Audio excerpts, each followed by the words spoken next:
feeling tired, weary, or beat up today, this one's for you. Now, we're going to be a little heavy on scripture, but I want you to bear with me because I promise it's going to be worth it. All right, we're going to start in Hebrews 4. He says, "For the good news has also been proclaimed to us, just as it was to them. But the message they heard didn't do them any good, because those who heard it did not combine it with trust." So what Paul's talking about here is the Israelites, after they left Egypt, they were prepared to enter into the promised land, but they sent spies in ahead of them. And when the spies came back, they said that there were giants in the promised land. And so the Israelites feared for their lives and refused to enter. And as a result, God said that they would no longer be allowed to enter into the promised land, and the next generation would have to wait basically until everybody died off until the next generation came, and then the next generation would be allowed to enter. Which is why Paul continues here. He says, "For it is we who have trusted who enter the rest." So the promised land is often referred to as God's rest. It is just as he said, "And in my anger I swore that they would not enter my rest," referring to the promised land. He swore this even though his works have been in existence since the foundation of the universe. For there is a place where it is said concerning the seventh day, "And God rested on the seventh day from all his works." And once more, our present text says, "They will not enter my rest." Therefore, since it still remains for some to enter it, and those who received the good news earlier did not enter, he again fixes a certain day, today, saying through David, so long afterward in the text already given, "Today, if you hear God's voice, don't harden your hearts." For if Yehoshua had given them rest, God would not have spoken later of another day. Now, what he's referring to is Yehoshua was supposed to lead the Israelites into the promised land, and the group of Israelites that were part of that generation who feared the giants and refused to enter, they're the ones who didn't enter into the rest, and which is why it's saying here that Yehoshua was not able to give them rest or allow them to enter into the rest. And so another day is set forth, a day in the future where we will enter into God's rest. So there remains a Shabbat, or a Sabbath, or a rest keeping for God's people.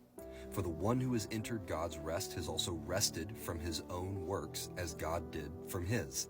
Therefore, let us do our best to enter that rest, so that no one will fall short because of the same kind of disobedience. All right, now there's a lot to unpack there, but I'm not going to unpack it yet because I want to go into 2 additional scriptures, and then I'm going to tie all this together and show you what this means and how it pertains to us today. Okay, in Matthew 11:28, Jesus says, "Come to me, all of you who are struggling and burdened, and I will give you rest. Take my yoke upon you and learn from me, because I am gentle and humble in heart, and you will find rest for your souls." Now, isn't that interesting? So we see Paul talks about a rest that we enter. We enter into God's rest, okay? Resting from our works. And what does Jesus say? He says the same thing. He says, "Those of you who are struggling and burdened." And we'll talk about what you're struggling against and why you're feeling burdened here in a minute. But those of you who are struggling, burdened, come to me, and I will give you rest. Okay, one more scripture and we're going to pull all this together. So now we're going to move to Matthew 8. It says, "Jesus boarded a boat, and his Talmudim disciples followed. Then, without warning, a furious storm arose on the lake, so that the waves were sweeping over the boat. But Yeshua was sleeping." Or you might say, he was resting. And so the disciples came and roused him, saying, "Sir, help, we're about to die." And he said to them, "Why are you afraid? So little trust you have." Then he got up and rebuked the wind and waves, and there was a dead calm. Okay, so the question is, how is it that Jesus was asleep in the midst of the storm? How was he at rest in the midst of the storm? Well, let's go back to the Israelites. Why were they not able to enter into God's rest? It's because they feared for their lives. Okay, they feared for their lives. There were giants in the land, and they feared for their lives. That's why they weren't able to enter into God's rest. Now notice the difference in Jesus' response. Jesus was at rest in the midst of the storm, a storm that was severe enough. Like, you got to bear in mind, like, these are experienced fishermen. These are guys who have been in storms before. So for the men in the boat to be fearful to the point that they went and woke Jesus up, that means that this storm was a terrifying storm. And yet, Jesus was at rest. The reason he was at rest is that he didn't fear for his life.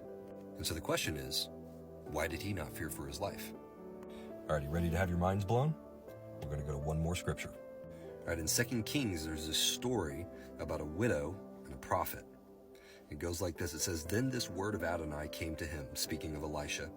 "Get up, go to Zarephath, a village in Sidon, and live there. I have ordered a widow there to provide for you." And so he set out and went to Zarephath.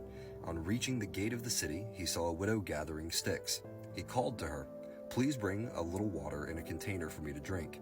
As she was going to get it, he called after her, "Please bring me a piece of bread in your hand." And she answered, "As Adonai your God lives, I have nothing baked, only a handful of meal in a pot and a little oil in a jug. Here I am, gathering a couple of sticks of wood so that I can go and cook it for myself and my son. After we have eaten that, we will die." Okay, so a little bit of context here. There was a famine in the land. And so this woman had just enough food left for her and her son to have one last meal. And so they were preparing to have that last meal. And their intention was that they were going to starve to death. It was just understood. There was no food in the land. They were out of food. They were about to use up the last that they had. And so they were just preparing essentially to die. But Elisha said to her, "Don't be afraid. Go and do what you said. But first, use a little bit of it to make me a small loaf of bread and bring it out to me. After that, make food for yourself and your son. For this is what Adonai, the God of Israel, says: the pot of meal will not get used up, nor will there fail to be oil in the jug, until the day Adonai sends rain down on the land." And she went and acted according to what Elisha had said, and he and her household had food to eat for a long time. The pot of meal did not get used up, nor did there fail to be oil in the jug, in fulfillment of the word of Adonai spoken through Elisha. Okay, so let's tie all this together. So we have three characters here. We have the widow, we have Jesus, and we have the Israelites. Now let's start with the widow. So the thing that made the widow different from the Israelites is that the Israelites feared for their lives.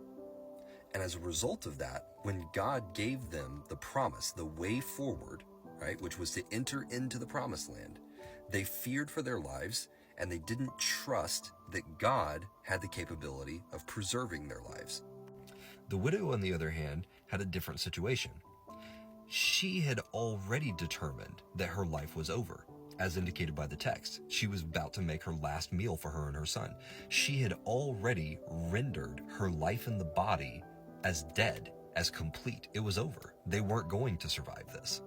And so as a result, there is no fear of death. A man who has accepted his fate has no fear of death. So when the prophet came and said to take of the little bit that you have left and give some to me, and then Adonai will move on your behalf to ensure that you survive, because she had no fear of death, she was able to then enter in through faith into the rest of God's provision. Now we'll continue this in the next teaching, where I'll tie Jesus back into this and show you how all of this correlates to entering into God's rest, how we rest from striving, and how we enter into God's peace. Oh, and as always, if you found this helpful, give it a repost. And of course, if there's some topic you'd like me to speak more on, or if you have a question about the teaching, drop it in the comments. Happy to make a video to explain further. See you guys in the next one. Of God's provision.